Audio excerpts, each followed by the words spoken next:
So, in a couple of weeks, a new Resident Evil movie will come out. But I will not talk about it since I value my life. So, today I'll rank all 7 live action Resident Evil movies. Resident Evil Afterlife is awful. All the other live action films I get some sort of entertainment out of, but this one was a chore to watch.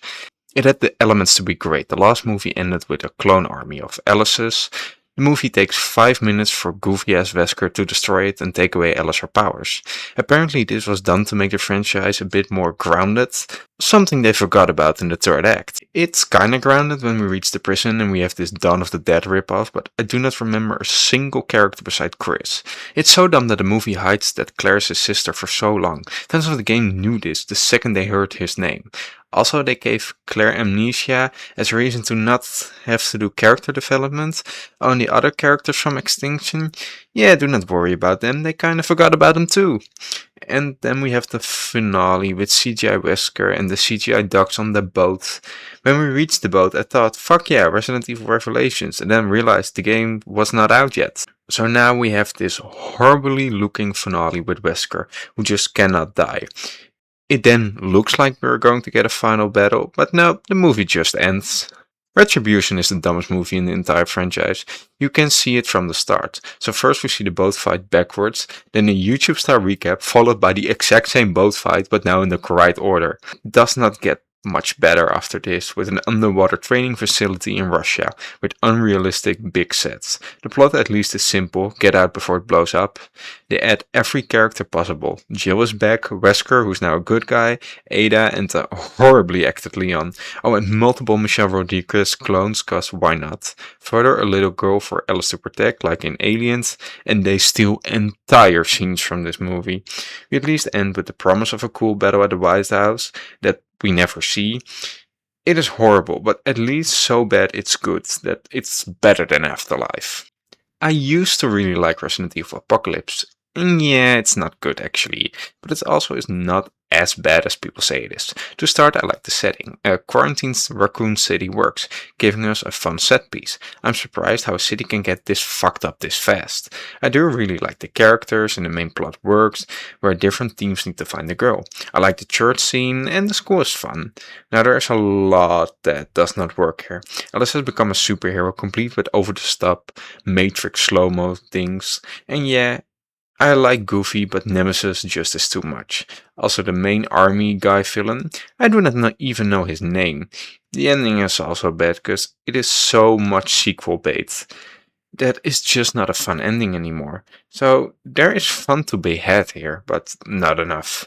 Mid is the perfect way to describe Extinction. There's enough to enjoy here. I think the action is pretty solid with the birds and Las Vegas scene. It's over the top, sure, but that's the entire franchise. New characters are mostly cannon fire, but I like Claire and Kmart. Also, LJ and Carlos are fun returnees. Jill and the little girl do not return from Apocalypse for reasons the script never explains.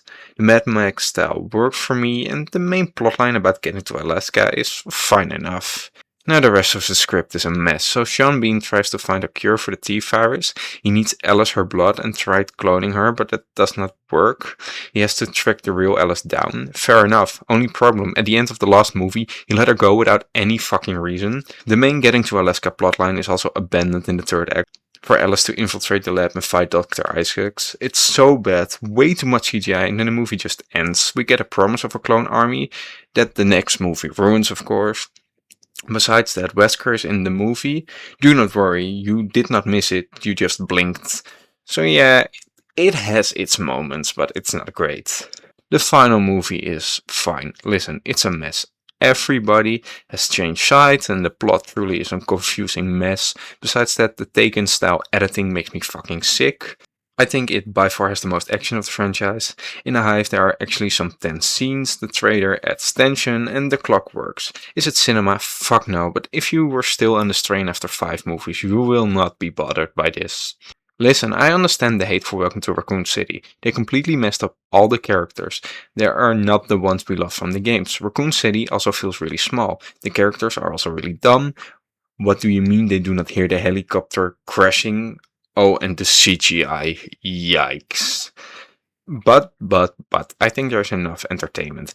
There are enough references, with the mansion being the best one. It looks so good. I think the actors are fun to watch. The pacing is mostly amazing, with some hiccups in the second act. The plot is a bit simple, but it makes sense. Switching between the different themes keeps the film fresh.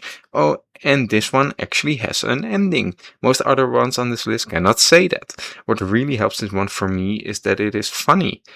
It's it is not telling jokes, but just these little reactions that the characters give. So it does not pull you out of the movie. It really works for me. If you can ignore that these are supposed to be the characters from the games, I think there is enough fun to be had here. Listen, I understand that this movie does not feel like the games, but if you can look past that, I believe you'll find a pretty fun B movie. I think there's a lot of good stuff here. The opening with the lab getting infected sets the tone perfectly. It is goofy, but it works, and we like the entire segment in the lift. From that, we are introduced to a generic set of characters, but I really think the actors make them memorable. The entire amnesia plotline also works. You slowly get the information, and it's nothing spectacular, but keeps me entertained. All throughout the film we get enough action scenes, from zombie attacks to an amazing laser hallway scene. Yeah, that was cool as fuck. I even like the Matrix style zombie dog kicking. It is over the top, but it fits the film. And because of the ticking clock, the film moves at a great pace. Now, there are problems. The CGI is awful. Even in 2002 this looked bad, making that the final boss is not that intimidating. I also am not a fan of the Red Queen. She gets set up as this huge AI threat, only to every time be defeated quickly. They could have done more with it. Listen, I completely get why you might hate this film, but I always had fun with it. It would have never won Oscars, but as a fun turn off your brain film, yeah, it works. So yeah, that's my Resident Evil ranking. If you enjoyed this video, do not forget to like, share, and subscribe, and come back next week for another video.